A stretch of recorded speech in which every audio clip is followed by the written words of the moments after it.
अस्सलामु अलैकुम वरहमतुल्लाहि वबरकातुहू। उम्मीद है आप सब खैरियत, तंदुरुस्ती और आफ़ियत के साथ होंगे। आप देख रहे हैं JJC बाई सर जवाद। आज की lecture video second year maths के चैप्टर नंबर 10 की लास्ट एक्सरसाइज का लेक्चर है। शुरू करते हैं, बिस्मिल्लाहिर्रहमानिर्रहीम। चैप्टर नंबर 10 जो है डिफरेंशियल इक्वेशन का चैप्टर है।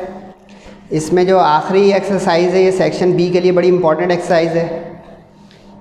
इसमें आपका जो है सेक्शन बी का एक बड़ा इंपॉर्टेंट क्वेश्चन आने का चांस है, लाजमी ही लग रहा है कि आ जाएगा इंशाअल्लाह। टाइटल है इस एक्सरसाइज का ऑर्थोगोनल ट्रैजेक्टरीज। छोटी सी एक्सरसाइज है, 6 सवाल हैं, 6 क्वेश्चंस हैं, लेकिन थोड़ा समझाऊंगा तो हो सकता है कि आपको हर सवाल में 6-5 मिनट लगें। ऑर्थोगोनल ट्रैजेक्टरीज़ क्या होती हैं? ऑर्थोगोनल के लफ्ज़ी मायने होते हैं परपेंडिकुलर। ये चैप्टर 7 में और 8 में मैं ये लफ्ज़ बता चुका हूँ, perpendicular, that is called orthogonal. Trajectories कहते हैं पाथ को। अगर आप लोगों ने कभी फर्स्ट ईयर के फिज़िक्स में पैराबोला और वो पैराबोलिक पाथ प्रोजेक्टाइल का पढ़ा हो तो उसको ट्रैजेक्टरी पाथ कहते हैं। यहाँ पे इस ट्रैजेक्टरी से मुराद है कर्व्स, फैमिली ऑफ कर्व्स, क्योंकि एक से ज़्यादा हैं। मैं आपको एक डायग्राम दिखाता हूँ, उससे ये होगा कि आपका कॉन्सेप्ट बन जाएगा, तो फिर हम ये सवाल जल्दी जल्दी करेंगे। ये अगर आपको एक डायग्राम नज़र आ गई पेज नंबर 367 पर, तो ये जो कर्व्स बने हुए हैं ये हमारे गिवन कर्व्स हैं, ठीक है। जैसे ये सर्किल एक है, सर्किल है, तो ये फैमिली ऑफ सर्किल्स हो गए। Circle is a curve. अब इसके ऊपर ये आपको ब्लू लाइंस नज़र आ रही हैं और ये इसके ऊपर क्रॉस ओवर, ये जो है ना ये इस हमारे ओरिजिनल कर्व के ऊपर परपेंडिकुलर हैं ये, इसलिए इसको हम कहेंगे ऑर्थोगोनल ट्रैजेक्टरी। तो इसमें अब क्वेश्चन सारे एक जैसे हैं।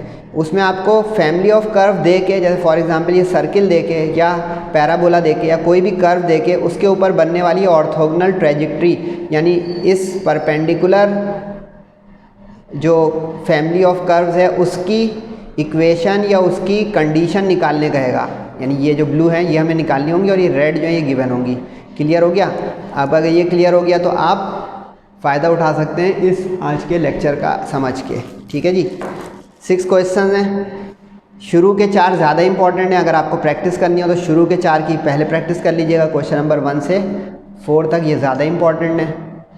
बाकी आप जो है 6 के 6 भी कर लें तो बहुत अच्छा हो जाएगा मेहनत करने के लिए। सेक्शन बी के लिए सवाल है, सही है, तवज्जो कर लीजिएगा भाई। सिर्फ काइंडली पिक्चर या स्नैप लेंगे तो वो बात नहीं आएगी कि सर कुछ काम की बातें बता रहे होते हैं कभी कभार, कभी कभार, हमेशा। सही है, JJC को शेयर वेयर करें ताकि मेरा भी हौसला बुलंद रहे। क्वेश्चन नंबर 1 सब में अच्छा सवाल एक ही लिखा है तो मैं एक पढ़ दूँ ना पढ़ दूँ, आपको फोकस करना है इसके ऊपर कि जो फैमिली ऑफ कर्व दी हुई है वो कैसी है, ठीक है। अब इसके स्टेप्स जो है ना ज़रा संभालिएगा। स्टेप्स, ये स्टेप 1 है।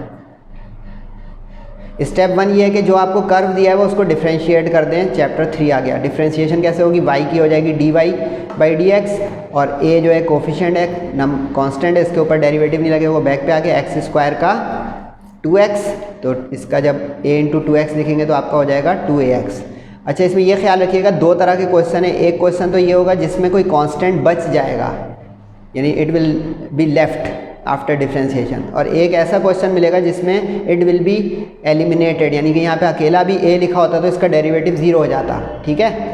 तो जिसमें डेरिवेटिव कांस्टेंट वैनिश हो जाएगा ना, वो सवाल जो है थोड़े जल्दी हो जाएंगे, 1-2 लाइन ज़्यादा।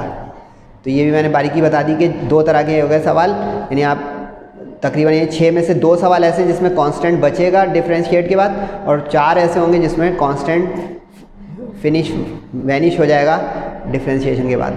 अब जिसमें ये वैनिश नहीं होगा क्या करना है? उसमें a को अलग करना है, क्योंकि एक वक्त में 2 कांस्टेंट नहीं आने चाहिए, क्योंकि इसमें हम डिफरेंशियल इक्वेशन बनाएंगे, उसको इंटीग्रेट करके सॉल्यूशन निकालेंगे। दैट इज़ द टाइटल, यानी that is the orthogonal trajectory answer. सही है, तो ये स्टेप 1 हो गया डिफरेंशिएशन का। डिफरेंशिएट जब कर लेंगे तो उसमें से अगर कांस्टेंट बच रहा है तो अलग करेंगे, नहीं बच रहा होता तो हम उस डेरिवेटिव को लेकर आगे बढ़ते हैं। यानी इसमें एक स्टेप जो आएगा वो मैं भी बताऊंगा। अब ये स्टेप 2 उस सूरत में है अगर कांस्टेंट बच गया, अगर ना बचता तो ये स्टेप 2 नहीं होता, स्टेप 1 के बाद ये चलता रहता है, यहाँ से यहाँ हम आ जाते हैं। ठीक है, ये स्टेप 2 है, स्टेरिक इसलिए लगा लूँगी, हर सवाल में ज़रूरत नहीं पड़ेगी इसको पुट करने की। अब इसको पुट कहाँ करें, ए की जगह पे, ए जो सवाल में नज़र आ रहा है वहाँ पुट कर दें तो वाई अपनी जगह रहा, ए की जगह आ गया ये 1/2x, क्रॉस मल्टीप्लाई से 2x अपॉन में गया था ना, और इधर x स्क्वायर अपनी जगह रहा। सही है, अब इस x से एक x स्क्वायर कैंसिल हो जाएगा, जो बाकी बचा क्या है x/2। ठीक है, अब ये आया स्टेप 3 जो कि बाकी क्वेश्चन में हो जाएगा स्टेप 2, ऑर्थोगोनल ट्रेजेक्ट्री। अभी बताया था ऑर्थोगोनल मीन्स परपेंडिकुलर, तो अब याद कीजिए चैप्टर नंबर 7 के जो परपेंडिकुलर होते हैं उनके स्लोप क्या होते थे, यानी m अगर ओरिजिनल स्लोप था तो वो हो जाएगा -1/m। तो अगर m था dy/dx according to chapter number 7 and 8, तो ये हो जाएगा -dx/dy। ऐसे ही है, ओके बोल दें, ओके बोल दें, यस वेरी गुड। यानी अगर slope of tangent is derivative dy/dx then orthogonal means perpendicular, तो नेगेटिव रेसिप्रोकल, उल्टा करें तो dx/dy हो गया और नेगेटिव करें तो माइनस हो गया।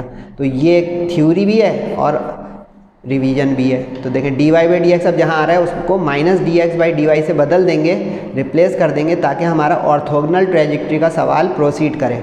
ठीक है, पहले सवाल में देखिए मैं टाइम लेता हूँ क्योंकि फाउंडेशन लेकर रहा हूँ, अगले में थ्रू हो जाएगा कि यही काम बार बार करना है। अब इसमें dy/dx को रिप्लेस कर दें -dx/dy से। ठीक है, माइनस इंटू प्लस माइनस हो गया, पेज पलट के बताने जा रहा हूँ क्या होगा। अब यहाँ से कि आप सब सोच रहे हैं कि चैप्टर 10 का नाम तो डिफरेंशियल इक्वेशन, ये हम क्या कर रहे हैं, वेरी गुड क्वेश्चन।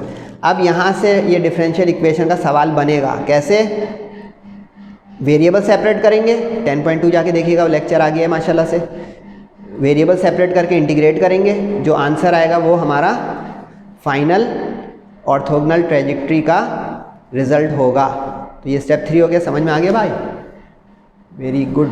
ठीक है, अब देखें सेपरेटिंग द वेरिएबल, देखा y को एक तरफ करें, x को एक तरफ करें, y के साथ dy को ले जाएं, x के साथ dx को। इसमें ध्यान रखिएगा, पिछले लेक्चर में बता चुका हूँ 10.2 के, फिर बता रहा हूँ, y को लेफ़्ट पे रखिएगा dy के साथ और x को राइट पे रखिएगा dx के साथ।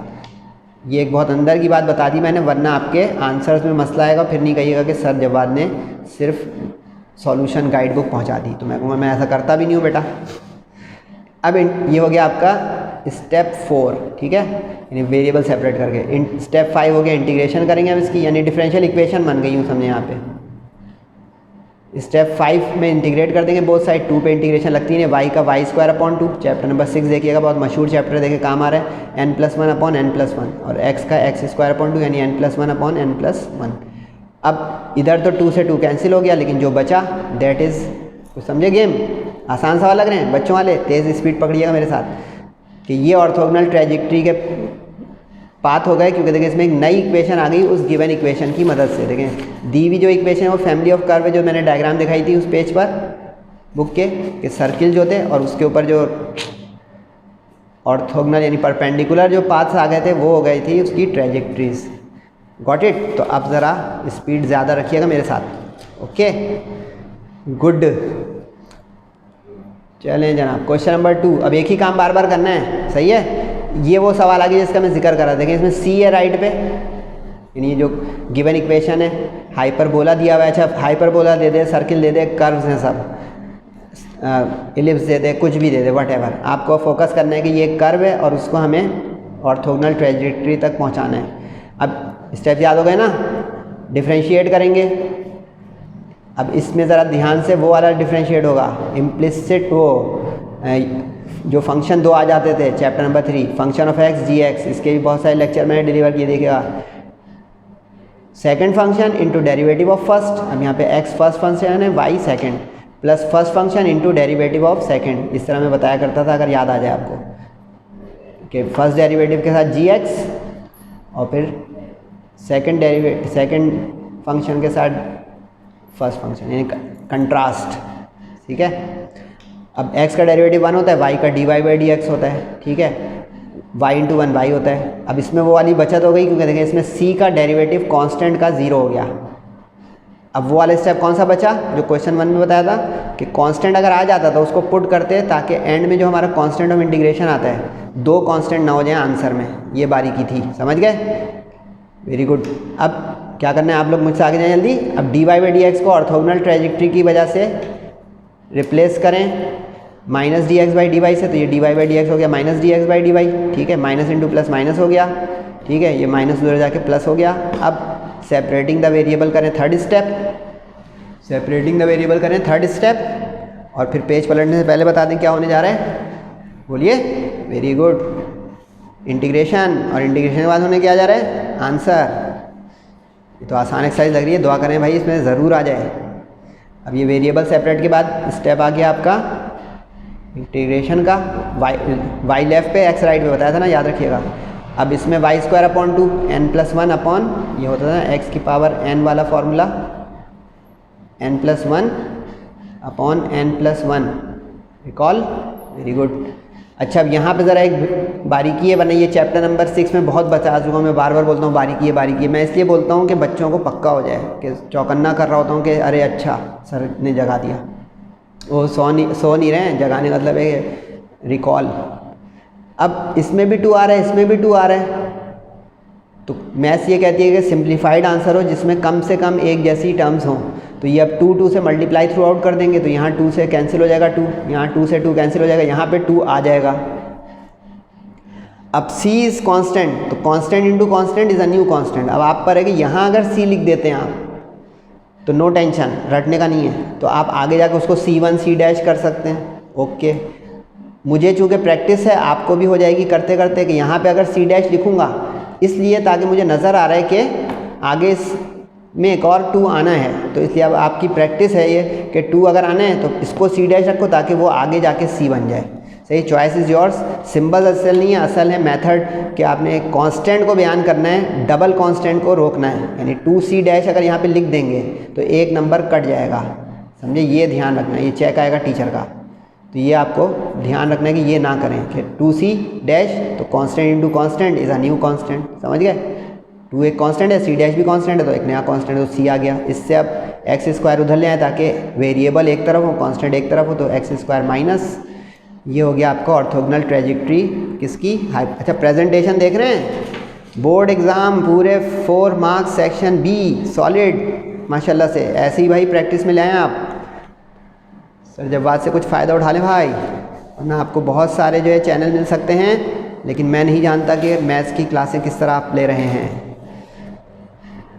क्वेश्चन नंबर 3, इसमें क्वेश्चन 1 का टच आएगा भाई, क्योंकि इसमें देख रहे हैं ए आ गया है, तो इस वजह से अब इसमें एक कांस्टेंट आएगा। लेकिन आपने क्वेश्चन 1 कर लिया तो उसको खुद फॉलो कर सकते हैं, फिर भी मैं दिखा रहा हूँ। Y square 4x given equation है फैमिली ऑफ पैराबोलास, इसको डिफ्रेंशिएट किया तो वाई स्क्वायर का हो जाएगा 2y और dy बाई डी एक्स। याद है ना, इम्प्लिसिट है ये, क्योंकि हम कर रहे हैं with respect to x। Chapter 3 recall ज़रूर कीजिएगा।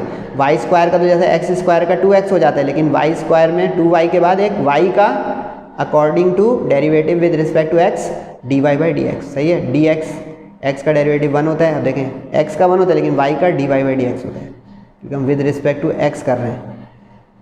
अब यहाँ पे एक 4a आ गया। अब ये है वो सवाल जो क्वेश्चन 1 जैसा है, कि इसमें स्टेप 1 ये तो होगा, लेकिन स्टेप 2 भी एक होगा, जिसमें हम इसको पुट करेंगे इस कांस्टेंट को, ताकि एक कांस्टेंट तक चले हमारा क्वेश्चन।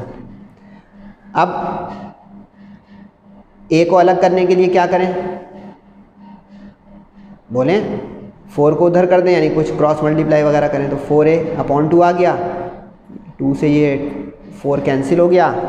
अब जो बचा वो 2 उधर ले गए। आप पहले भी 4 को उधर ले जा सकते थे, चॉइस इज योर्स। यानी आप ये स्टेप्स नकल नहीं किया करें, आप ये प्रेजेंटेशन ज़रूर देखें। स्टेप्स आपकी मैथ अच्छी है, आप 4 उधर ले जाते यूँ 2y अपॉन 4, तो देखें y अपॉन 2 पे ही पहुँचते।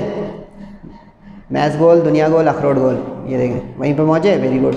अब आपके ऊपर है, मैथ आनी चाहिए। अब इस a की वैल्यू को ले जाके पुट कर दें इस सवाल में, a की जगह, जैसे वो सवाल जो होंगे ना जिसमें a या c या कुछ आएगा, उसमें इक्वेशन नंबर दीजिएगा ताकि पुट करने में पता चले किस में पुट कर रहे हैं। इक्वेशन 1 में पुट कर दें। अब वाई स्क्वायर अपनी जगह रहा, 4 अपनी जगह रहा, a की जगह ये आ गया पूरा y upon 2 dy by d x, और x रहा अपनी जगह।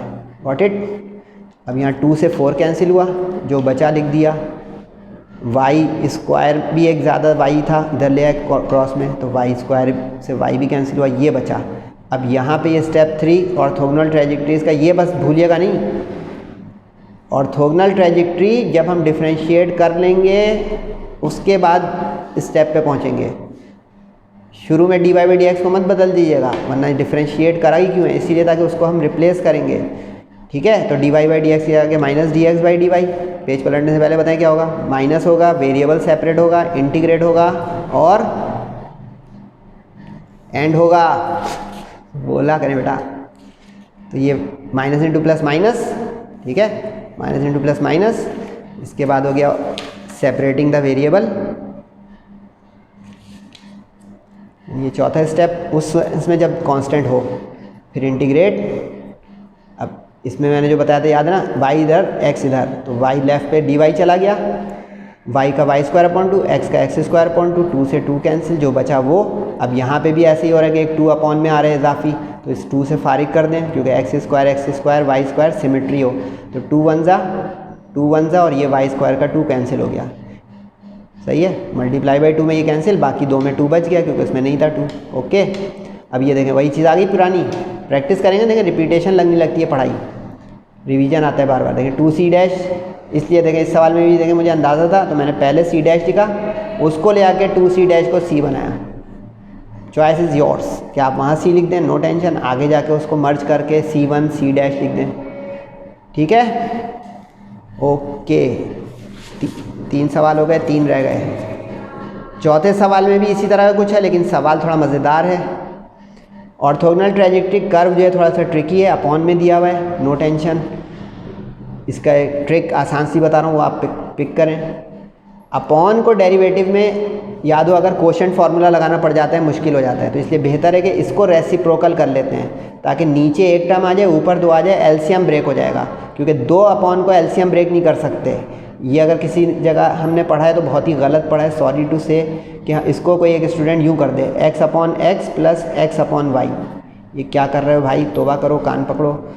2 टर्म अपॉन में है तो ये एलसीएम अलग अलग होकर ब्रेक नहीं हो सकता है, लेकिन एक टर्म अपॉन में हो तो वो दोनों के साथ अलग हो सकती है। जैसे यहाँ पे देखें और करके रेसिप्रोकेट किया, क्योंकि इसके नीचे 1 था वो ऊपर आ गया, ये एक्स नीचे आ गया। इससे ये होगा कि अब ये एलसीएम ब्रेक हो सकता है। ये देखें, इसको कहते हैं एलसीएम ब्रेक, समझे?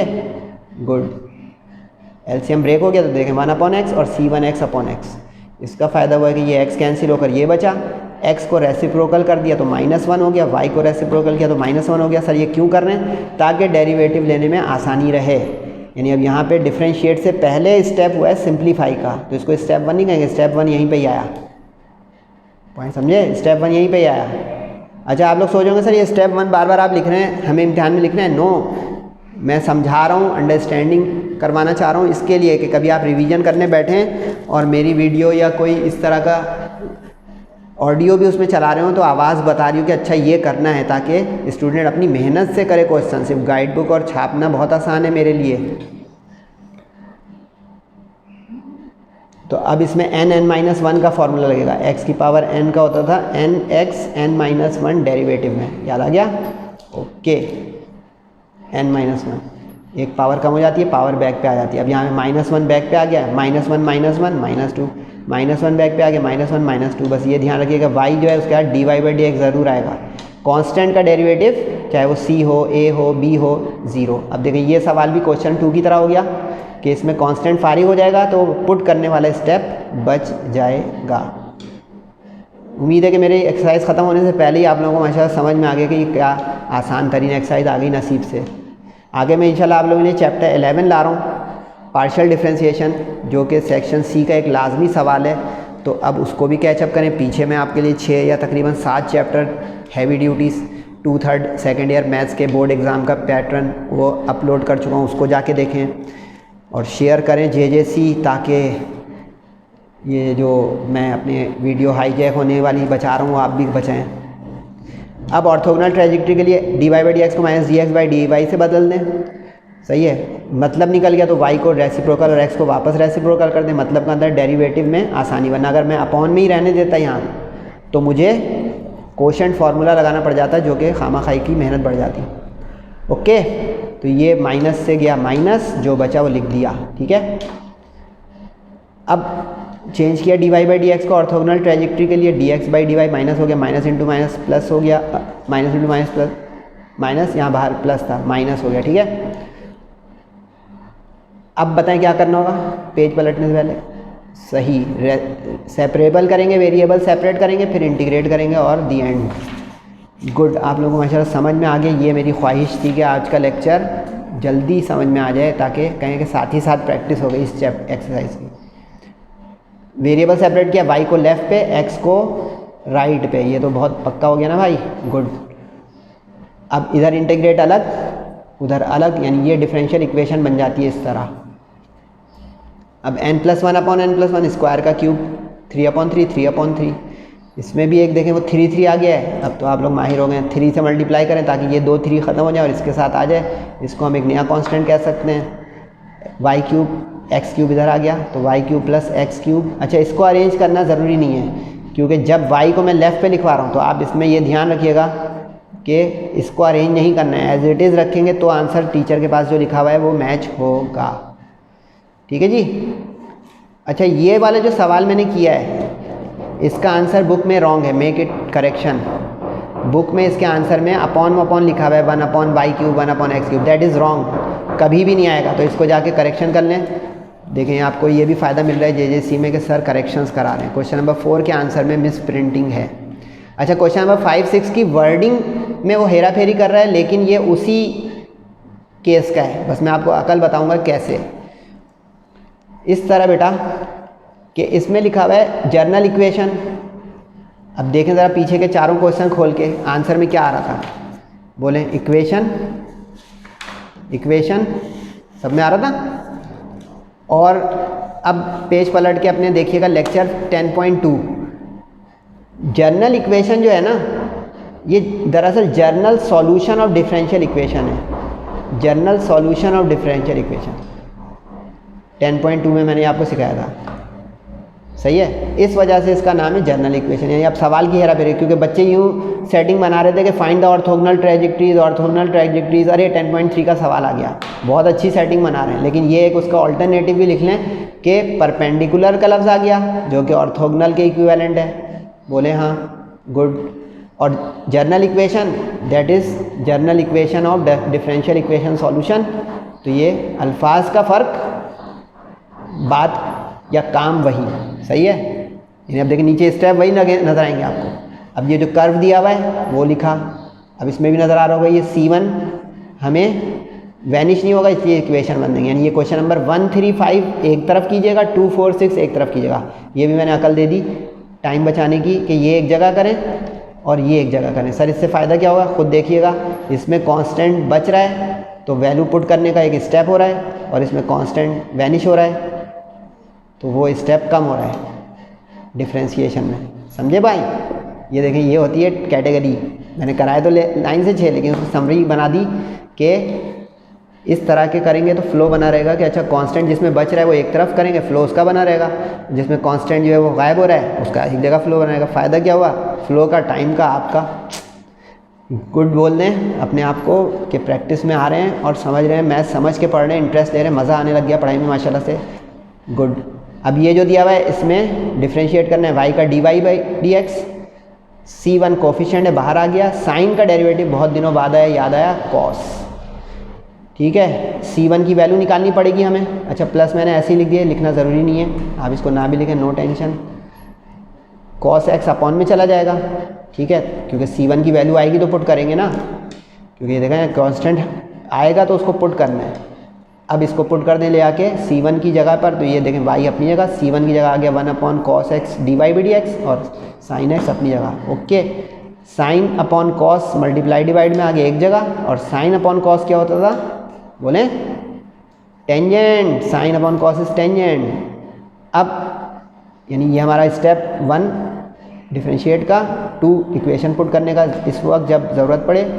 3 में अब ऑर्थोगोनल देखें, अब देखें लिखा मैंने सवाल का है परपेंडिकुलर टू, लेकिन समझाने के लिए लिख दिया ब्रैकेट में कि ये perpendicular is orthogonal, curve is trajectory. समझ गए ये। अब देखें आगे स्टेप सारे वही हैं, पीछे स्टेप वही हैं। सही, अल्फाज की हेरा फेरी कर रहा था वो, आपको ट्रैप से बचना है। dy बाई डी एक्स को x by d y minus से बदल दें, माइनस इंटू प्लस माइनस कर दें, खुद ही कर लेंगे। Yes, very good. फिर भी दिखा दूं कि आपने अपना शो किया टैलेंट, लेकिन अब देख रहे हैं ये सवाल ज़रा लंबा जा रहा है तो मुझे भी देख लें। वेरिएबल सेपरेट किया तो y लेफ़्ट पे x राइट पे, ठीक है। यहाँ तक आवाज़ लगा दीजिएगा। इंटीग्रेट बोथ साइड, ये आ गया आपका आखिरी स्टेप। y का तो y स्क्वायर अपॉन 2। टेंजेंट का क्या होता था इंटीग्रल, बताइए, काफ़ी दिनों बाद आ रहा है। ln ऑफ सेक, सेक क्या होता है 1 अपॉन कॉस, 1 अपॉन क्या होता है नेगेटिव, सही है। रेसिप्रोकल हो गया तो इन्वर्स। अच्छा, लॉ की प्रॉपर्टी आ गई है, ज़रा यहाँ पे ख्याल से संभालिएगा। ये एक प्रॉपर्टी बताई थी मैंने किसी ज़माने में कि y of ln x is ln of x to the raise y, यानी ln के पावर में कोई चीज़ सामने हो तो बैक पे आ जाती है, बैक पे हो तो पावर पे जा जाती है, एज द केस में भी, यानी एज रिक्वायर्ड। यहाँ पे अब माइनस जो पावर में है वो मेरी रिक्वायरमेंट है कि पीछे ले आऊँ, तो पीछे ले आया तो माइनस ये आ गया। ये माइनस तो हमारा सवाल से चल रहा था, पीछे के स्टेप देख लीजिएगा। Minus into minus plus. अब पता चलिए क्यों किया ये सब, बोले इस माइनस से जान छुड़ाना, क्योंकि लॉग के साथ अगर माइनस आ गया ना तो एरर आ जाएगा पढ़ाई में, तो इसलिए माइनस को मैनेज करने के लिए इस ln सेक के ऊपर इतनी मेहनत की गई है, समझे। तो ये माइनस इंटू माइनस प्लस हो गया। अच्छा, अब यहाँ पे भी ये समझने का था कि जब इसके साथ ln आ जाए तो इसके साथ भी ln लिख दें c के साथ, ताकि जो लेफ़्ट हो y उसके साथ हम ln ला सकते हैं। अच्छा, 10.2 देखिएगा, 10.2 में भी मैंने ये सब सिखाया हुआ है कि जो 1 होता है ना ये ln e के बराबर होता है। सर ये सब क्या हो रहा है, यानी ये सवाल बड़ा तगड़ा सवाल, अच्छा बन रहा है, इसको प्रैक्टिस ज़रा अच्छे से कीजिएगा क्वेश्चन नंबर 5 को, क्योंकि इसमें देखें टर्न एंड ट्विस्ट आ रहे हैं। एक तो ये माइनस का टर्न एंड ट्विस्ट आया, एक c के साथ ln लिया 2, इसकी वजह से इसको 1 लिखा मल्टीप्लाई में ताकि 1 को ln ही लिख सकें 3, क्योंकि सब में इससे आ गया ln। देखो ln ln ln तीनों में इंट्रोड्यूस हो गया, उसका फ़ायदा क्या होगा, result will have no ln that is free from independent of ln। ये है इसकी क्रक्स इस सवाल की, इसलिए इस सवाल को इम्पोर्टेंट करके प्रैक्टिस में ले आइएगा। क्रॉस मल्टीप्लाई किया 2 तो 2 आ गया इधर, ln के साथ भी आ गया 2। अब ये वाली आइडेंटिटी दोबारा लग रही है, 2 इसकी पावर में चला गया, 2 इसकी पावर में चला गया। अब हम जानते हैं कि c कांस्टेंट होता है, तो कांस्टेंट का स्क्वायर भी कांस्टेंट होगा, जैसे यूँ समझ लें कि 5 एक कांस्टेंट है, ठीक है, तो 5 का स्क्वायर भी एक कांस्टेंट है 25, बोल दें हाँ। अगर 5 कांस्टेंट है उसका स्क्वायर भी कांस्टेंट, तो c कांस्टेंट तो c का स्क्वायर भी कांस्टेंट, तो ज़रूरत नहीं है। अच्छा, अब देखिए ये भी एक स्टाइल है, अगर आप c लिखते जा रहे हो फिर c लिख दें तो नो टेंशन, बस रीज़न आगे लिख दें कि c स्क्वायर में c मर्जर है, वरना c डैश या c1 लिख सकते हैं, ठीक है। आवाज़ आ रही है ना मेरी आवाज़? ओके। अब ये ln e हो गया, ये ln हो गया, ये ln हो गया, तो ln की वो आइडेंटिटी याद करें जिसमें ये होता था कि ln of x plus ln of y, यानी अगर ln का सम फार्मूला लगा दें तो क्या होता था कि ln के साथ दो चीज़ें अगर प्लस हो रही हो तो वो एक ln में मल्टीप्लाई में आ जाएंगी। इसको प्रोडक्ट लॉ भी कहते हैं कुछ टीचर, कुछ सम लॉ। अब देखिए यहाँ पे ये ln के साथ दो चीज़ें नज़र आ रही हैं, यानी ये मेरा x और y का काम करेंगी, तो ये आ गई मल्टीप्लाई में इस लॉ के तहत, ठीक है। इसका फ़ायदा क्या हुआ, पहले इधर चले जाएँ, वाई स्क्वायर को भी इस वाली आइडेंटिटी के तहत ऊपर ले जाएँ। अब इससे ये हुआ कि ये ln और ये ln एंटी ln हो गए। काटिएगा नहीं हो करके, कैंसिल मत कर दीजिएगा, टीचर इससे गुस्सा करेगा। ln का एंटी ln, तो ये ln कैंसिल, बाकी आ गया ये, सही है। कॉस x का होल स्क्वायर, इसको हम लिख सकते हैं कॉस स्क्वायर x।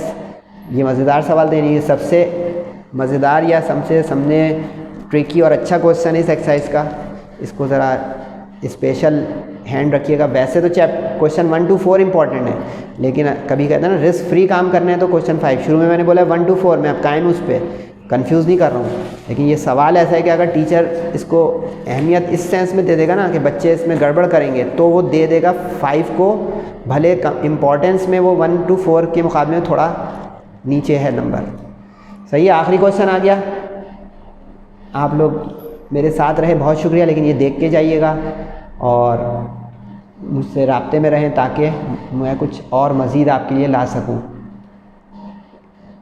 इक्वेशन ये वही वर्डिंग है जो क्वेश्चन नंबर 5 में है, क्योंकि परपेंडिकुलर से पिक करेंगे आप ऑर्थोगोनल और जर्नल इक्वेशन ऑफ फैमिली से तय करेंगे ट्रेजेक्ट्रीज, ठीक है। ये भी आसान है क्योंकि इसमें देखें सी, ये मैं पीछे समरी बना दी, 135 एक जगह की जगह 246 एक जगह, उससे हुआ कांस्टेंट रहने वाले और हटने वाले वो एक तरफ हो जाएंगे एक जैसे।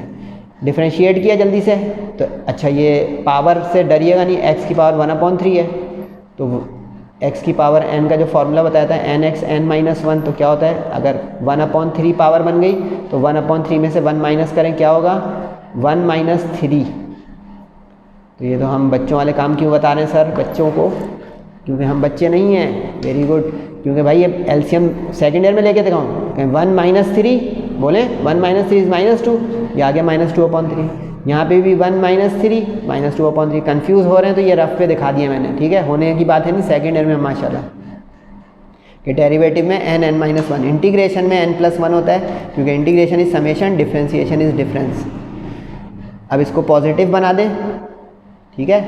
अच्छा, y को लेफ़्ट पे रखें और x को राइट पे, तो ये x उधर चला गया माइनस, कांस्टेंट का डेरिवेटिव 0, ये वाला ये रहा लिखा हुआ, ये वाला ये रहा माइनस जाके उधर। अब पॉजिटिव बना लें पावर, पॉजिटिव बना लें पावर, ओके सही जा रहा हूँ। इसको इसके अगले स्टेप में मैंने बना दिया क्योंकि अभी मैंने इसको सिर्फ राइट पे किया था।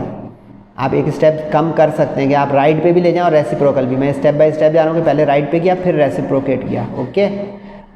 अब क्या किया मैंने बोलें, अब मैंने ये किया है कि x यानी अपॉन को ख़त्म कर दिया है, x इधर चला गया y इधर चला गया, सही।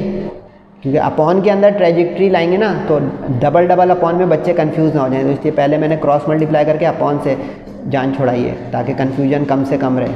अब ऑर्थोगोनल ट्रेजेक्ट्री के लिए रिप्लेस करें dy/dx को, फिर माइनस दोनों तरफ आगे कट जाएंगे। अच्छा, आप माइनस इंटू प्लस करने के बाद भी कैंसिल कर सकते हैं आप पे। अब सेपरेट करें वेरिएबल, अब तो अंदाज़ा हो गया ना ये किस तरह डिफरेंशियल इक्वेशन का कहानी है। ये y को लेफ़्ट पे लिखूंगा, राइट पे x को लिखूंगा, फिर करूंगा, तो अभी अगले स्टेप में और लिखा हुआ नज़र आएगा आपको, ठीक है। और आ गया कि y को लेफ़्ट पे और x को राइट पे, ताकि आंसर में गड़बड़ ना हो। क्योंकि देखें अगर y को आप राइट पे लिख देंगे और x को इधर ना, तो आपका c y के साथ चला जाएगा। ये इसकी थीम है कि क्यों हम राइट पे x को लाते हैं, ताकि x के साथ वो कांस्टेंट ऑफ इंटीग्रेशन जाए, वरना आपको लेफ़्ट राइट में कन्फ्यूजन आ जाएगी अगर कोई टीचर ये बता रहे कोई बात नहीं बेटा। इंटीग्रेट कर देंगे, अब इधर अलग इधर इधर, अब इधर यहाँ पे n+1 का फॉर्मूला लगेगा ध्यान से, क्योंकि इंटीग्रेशन आ गई। चेंज और स्विच सही रखिएगा बेटा आप, कि डिफ्रेंसिएशन में माइनस, इंटीग्रेशन में प्लस, और अपॉन भी आता है प्लस का। तो 2/3 + 1 करें, कितना हो गया 5/3, 3 × 3 + 2 5/3। अब 5/3 ऊपर भी नीचे भी, नीचे n+1 भूलिएगा नहीं। रेसिप्रोकल किया 3/5, 3/5 मल्टीप्लाई दोनों तरफ कर दिया 5/3 से, ताकि 5/3 यानी 3/5 से 5/3 कट जाए, समझे। जो नज़र आता है ना उसका उल्टे से यानी रेसिप्रोकल से मल्टीप्लाई करते हैं। जैसे अब पिछले में सब में 1/2 आया था तो 2 से किया था कि 1/2 का रेसिप्रोकल 2, यहाँ पे 3/5 दोनों ही अपॉन है तो 5/3। अब यहाँ पे 5/3 c आ गया। अब आप पे था कि यहाँ पे c' चलाते रहते और नीचे जाके उसको c कर देते। Choice is yours. x को उधर ला के वापस माइनस किया। प्रेजेंटेशन देख लिया आपने, एम्प्लॉयज़ कहाँ पे लगा रहा हूँ, वर्डिंग कैसे लिख रहा हूँ। End of 10.3 very important exercise for section B, I repeat. तो ये चैप्टर जो 11 है, चैप्टर 10 है, इसमें आपका एक सेक्शन बी का सवाल 4 मार्क्स का 10.3 से आने की उम्मीद, और एक सेक्शन सी का लाजमी इंशाल्लाह 8 मार्क्स का 10.2 से आने की उम्मीद। समरी भी बना दी, तो अब इस समरी का फ़ायदा उठाएं और अपना और सबका बहुत ख्याल रखिएगा। दुआओं की दरख्वास्त है, वालिदैन का ख़ास करके अपना ख्याल रखें। सेहत और ज़िंदगी के साथ अगला लेक्चर है, फीडबैक ज़रूर दीजिएगा। अस्सलामु अलैकुम वरहमतुल्लाहि वबरकातुहू।